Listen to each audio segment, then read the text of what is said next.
The school rooftop was supposed to be a quiet escape, but for Ryan it had become a place where all his frustration boiled over. He stood there trembling, tired of being mocked, tired of feeling like no one ever listened. When the new substitute teacher, Ms. Carter, confronted him about skipping class, something inside him snapped. In a burst of anger and fear, he shoved her without thinking. The world seemed to freeze as her foot slipped on the edge. Students nearby gasped, expecting the worst. But before anyone could react, Ms. Carter's hand shot out, gripping the railing with the precision of someone trained for moments far more dangerous than this. With a powerful pull, she lifted herself back onto solid ground, breathing steadily as if nothing extraordinary had happened. Ryan's anger melted instantly into shock. His heart pounded as he stared at her, expecting her to scream, panic, or call for help. But instead, Ms. Carter met his eyes with calmness, a steady, unshaken look that carried neither fear nor judgment.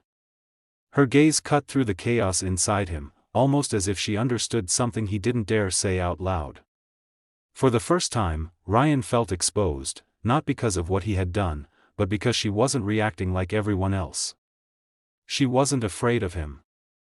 She wasn't angry. She was concerned.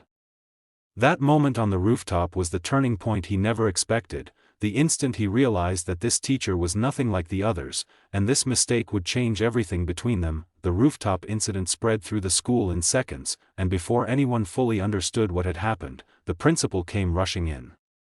His face was tight with shock and anger, already reaching for his phone as he declared that the police needed to be called. A student had just shoved a teacher off the edge, there was no room for discussion.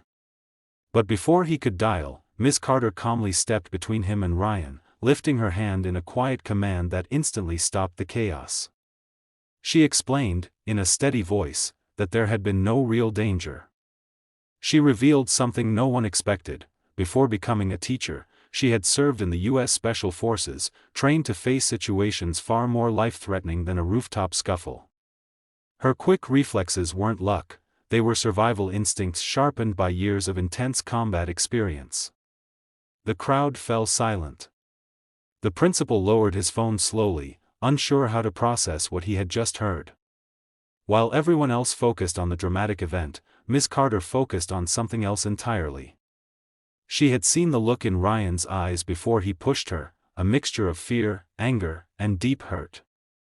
It wasn't the look of a criminal. It was the look of someone fighting a battle no one else could see. Instead of demanding punishment, she asked for something that stunned everyone watching: a private conversation with Ryan. No yelling, no police, no immediate consequences. Just a chance to understand the boy behind the outburst that could have changed both of their lives. The classroom was silent except for the faint hum of the old ceiling fan. Ryan sat across from Ms. Carter, his shoulders hunched, his fists tight, trying to hold himself together. For a long moment, he said nothing. Then, as if a dam finally cracked, the truth spilled out. He confessed how he had been bullied for years, pushed around in hallways, mocked in class, treated like he didn't matter. Teachers brushed him off, classmates laughed at him, and even the people he once trusted slowly faded away. The loneliness had built up inside him like a storm with no escape. His voice shook as he admitted that he never meant to hurt her. The shove wasn't anger aimed at her, it was anger at everything he'd been carrying alone.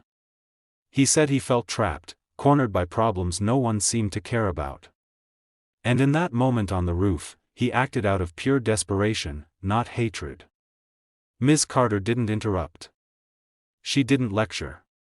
She listened with the patience of someone who had seen the weight of invisible wounds before. Her eyes softened, recognizing pain she once saw in young soldiers far from home. She knew the signs of a heart fighting battles no one else could see. When Ryan finally ran out of words, Ms. Carter leaned forward, her voice calm and steady. She told him that the hardest fights people face aren't on rooftops or battlefields, they happen inside, where no one else can see. It was the first time Ryan felt truly understood. In the days that followed, everyone expected Ryan to be suspended or expelled. Even he prepared himself for the worst. But Miss Carter had something entirely different in mind. Instead of punishment, she offered guidance, something Ryan had never been given before.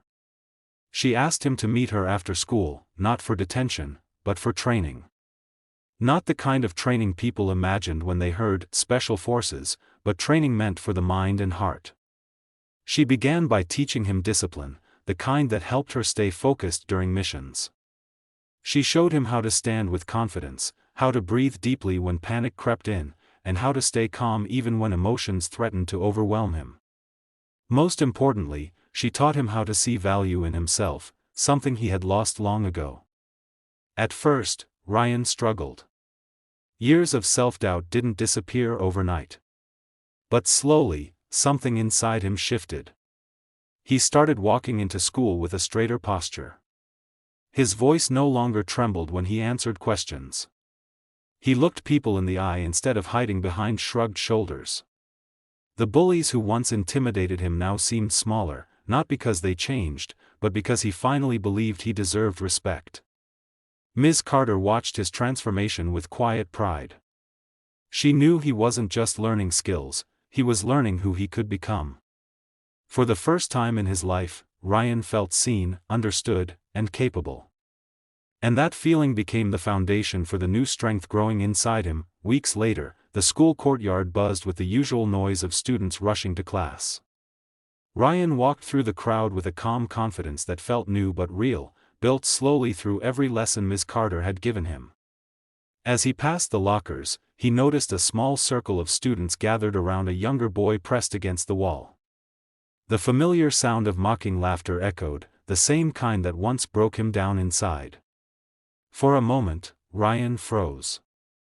The old version of himself, the one who stayed silent, who kept his head down, whispered for him to walk away. But another voice rose louder, steady and strong, the voice he had come to trust. Ms. Carter's words echoed in his mind, "Strength isn't about hurting others. It's about protecting them." He stepped forward before he could second-guess himself. The bullies looked surprised as he approached, not with aggression, but with an unshakable calm. His presence alone made them back off. Ryan knelt beside the younger boy, helping him to his feet and offering the reassurance he once wished someone had given him. The boy's eyes filled with gratitude, and Ryan felt something warm rise in his chest, a sense of purpose he had never known. From a distance, Ms. Carter stood quietly, watching. She didn't call out or step in, she didn't need to. The pride in her eyes said everything. Ryan glanced back at her, tears blurring his vision.